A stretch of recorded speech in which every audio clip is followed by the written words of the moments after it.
All right, let's try something. We're going to freeze time just for a moment. We're taking a snapshot of our world on one single day to see what the headlines can really tell us about the big shifts happening all around us. So the date we're looking at, Thursday, February 19th, 2026. On the surface, it's just another day on the calendar. But trust me, as we're about to see, it was absolutely packed with events sending some serious shockwaves around the globe. Which really gets you thinking, right? What can just one day, 24 hours of headlines, actually tell us about where we all stand? Well, let's dive in and find out. Okay, so our snapshot kicks off with a series of pretty big moves from a global superpower. Yeah, the United States is making some serious waves. And the first place we feel those ripples? The Middle East. And the first major story that just jumps right off the page is this: a really dramatic escalation in tensions with Iran. And this immediately put the entire region on high alert. Now, what's so fascinating here is the strategy, right? It's this multi-pronged approach. You've got this ticking clock on a nuclear deal decision, just 10 days. But that's backed up by the very real preparation for potential strikes and the deployment of a second aircraft carrier.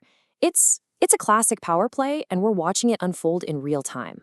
And look, the military planning in that part of the world, it definitely doesn't stop with Iran. Because on this very same day, reports started coming out about a huge new strategic plan for Gaza. We're not talking about some temporary outpost here. No way. A base for 5,000 people, that signals a massive, long-term strategic commitment. The whole idea is to build an operating hub, a central base for some future international stabilization force, right in the middle of one of the most volatile areas on the planet. Okay, let's pivot now to another major conflict zone, Ukraine. There's a really key diplomatic meeting happening. But honestly, the big story here isn't just about who's at the table, it's about who was left out. So look, any progress on monitoring or a potential ceasefire is obviously good news. But the fact that key European representatives were not included in these talks, that sends a huge diplomatic signal. And this whole theme of going it alone, it's a thread we're going to see running through a lot of the day's headlines. Right. So these actions, they don't just happen in a vacuum, do they? Now we're going to look at the fallout, the direct consequences and reactions. And what they show us is a world where those old traditional alliances, well, they seem to be seriously fraying at the edges. And this just perfectly illustrates that new diplomatic landscape taking shape. So the White House hosts this first ever Board of Peace Summit. But just look at who showed up: Argentina, Egypt, Saudi Arabia. Now, who didn't? The major European allies. They all turned down the invitation, which, wow, that puts a pretty clear split on full public display. And speaking of those traditional allies, I've got a number for you: 48%. Just think about that. What could 48% possibly mean when we're talking about the relationship between two of the world's closest neighbors? It's a really shocking number, actually. A brand new poll out today shows that almost half of all Canadians, 48%, view the U.S. as a bigger threat to world peace than Russia. And it seems like this is coming directly from all these ongoing trade disputes and tariff threats that are just really souring that relationship. And this kind of friction, it's popping up all over the place. On this one day, you have Hungary suspending fuel deliveries to Ukraine over a pipeline dispute. You have North Korea vowing to beef up its border security after South Korea flew drones over. And back in the U.S., the White House gives ICE new powers to detain and re-screen refugees who have already been admitted. It just feels like a day of sharp edges everywhere you look. So we've talked about nations, but what about the people in charge? Let's shift gears a bit, because another big theme from this day is accountability. All around the globe, there seems to be this real push to hold powerful leaders to account for their actions. And our first stop is South Korea, where a former president is facing some serious consequences for trying to subvert democracy.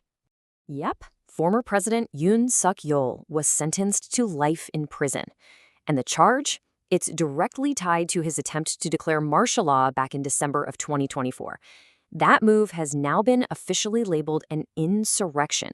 I mean, that is a powerful, powerful message about democratic accountability.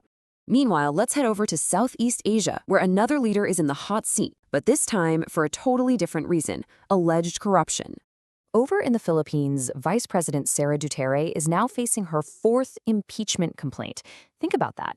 This newest one is all about unexplained wealth and failing to disclose assets. So it's not just a one-off thing. It's part of this ongoing pattern of legal and political pressure being applied to her.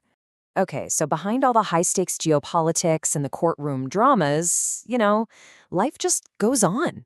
And this day, just like any other, was filled with stories that remind us of that. Stories of tragedy, but also of triumph and hope for regular people. The day also brought incredible sadness, with two devastating and completely unrelated tragedies. In Karachi, Pakistan, a gas explosion killed at least 16 people. And then in central Nigeria, another gas explosion took 38 lives. It's just a really grim reminder of how fragile life can be. But even on a day that's marked by loss, you can still find these incredible moments of progress.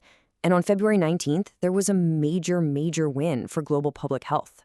So the World Health Organization made it official. Libya has eliminated trachoma as a public health problem. Now, this is a disease that's a leading infectious cause of blindness, so this is a huge deal.